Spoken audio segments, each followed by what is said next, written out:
নমস্কার বন্ধুরা, আজ আবার একটা রেসিপি আপনাদের সামনে শেয়ার করতে চলেছি। আপনারা প্রথম থেকে পুরো ভিডিওটা শেষ পর্যন্ত দেখতে থাকুন। আজ বানাবো নিরামিষভাবে ঝিঙে আলু কুমড়ো ডাঁটা চচ্চড়ি। ভিডিওটি ভালো লাগলে একটা লাইক দিয়ে পাশে থাকুন ও বন্ধুদের সাথে শেয়ার করে দিন। চলুন তাহলে শুরু করি। দেখুন, কুমড়ো ডাঁটা আর ঝিঙে আলু আমি কেটে নিয়েছি, শাকগুলোও কিন্তু আলাদাভাবে কেটে নিয়েছি। এই দেখুন বন্ধুরা, আলুগুলো ছোট ছোট করে কেটেছি, শাক এখানে কেটে ধুয়ে পরিষ্কার করে নিয়েছি। কুমড়ো ডাঁটার সাথে কচি কচি শাকগুলো দিলে খেতে কিন্তু অসাধারণ হয়।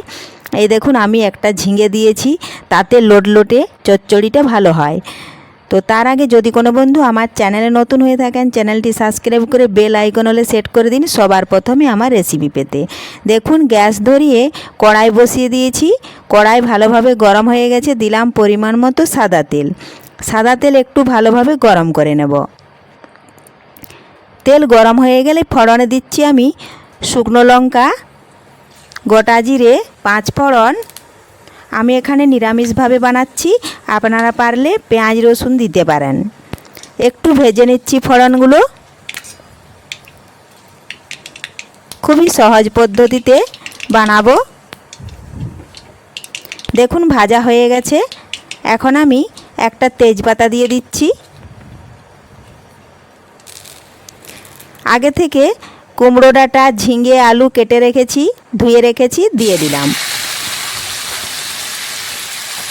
এখন দেব আমি স্বাদ মতো লবণ, আর পরিমাণ মতো দিচ্ছি একটু লাল লঙ্কার গুঁড়ো। দেব পরিমাণ মতো হলুদ গুঁড়ো।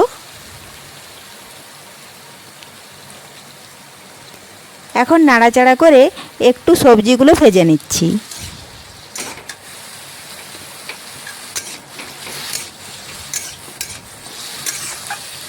দেখুন, সবজিগুলো ভেজে নিয়েছি। এখন আমি দিয়ে দেব কাঁচা লঙ্কা, সর্ষে ও জিরে বাটা। এই দেখুন, জিরে, সর্ষে, কাঁচা লঙ্কা বাটা একসাথে বেটে নিয়েছি, দিয়ে দিলাম। এটাও নাড়াচাড়া করে ভালোভাবে সবজিগুলো একটু কষে নিচ্ছি।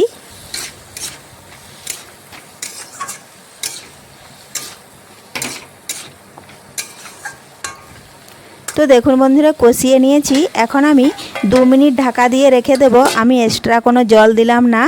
ঝিঙে থেকে যেটুকু জল বেরোবে সেটা থেকেই কিন্তু কষানো হয়ে যাবে। দেখুন, ফিরে এলাম 2 মিনিট পর। ঢাকা তুলে নিয়েছি, আর কতটা জল বেরিয়েছে দেখুন। এখান থেকেই কিন্তু এইভাবে নাড়াচাড়া করতে করতে দেখুন আমি কষিয়ে নিচ্ছি। আর শাকগুলো ধুয়ে রেখেছিলাম, এই মুহূর্তে শাকগুলোও দিয়ে দিলাম। ভালোভাবে একটু নাড়াচাড়া করে শাকগুলো আমি সবজির সাথে মিশিয়ে নেব।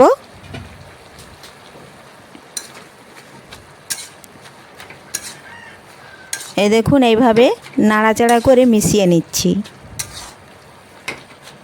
মেশানো হয়ে গেলেই আমি আবারও একটু ঢাকা দিয়ে দেব, কারণ ঝিঙে আলু ডাঁটা অনেকটাই সেদ্ধ হয়ে গেছে ঢাকা দিয়েছিলাম বলে। এখন আবারও একটু ঢাকা দিয়ে দিচ্ছি, শাকগুলো ভালোভাবে সেদ্ধ হয়ে যাবে। তো দেখুন বন্ধুরা, ফিরে এলাম কিছুক্ষণ পর। এই দেখুন, শুকনো শুকনো হয়ে গেছে, আর নাড়াচাড়া করে দেখুন আলুগুলো কিন্তু ভালোভাবে সেদ্ধ হয়ে গেছে, শাকটাও মিশে গেছে।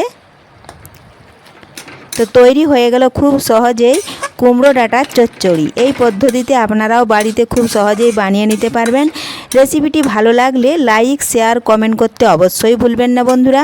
ধন্যবাদ। ফিরে আসছি পরের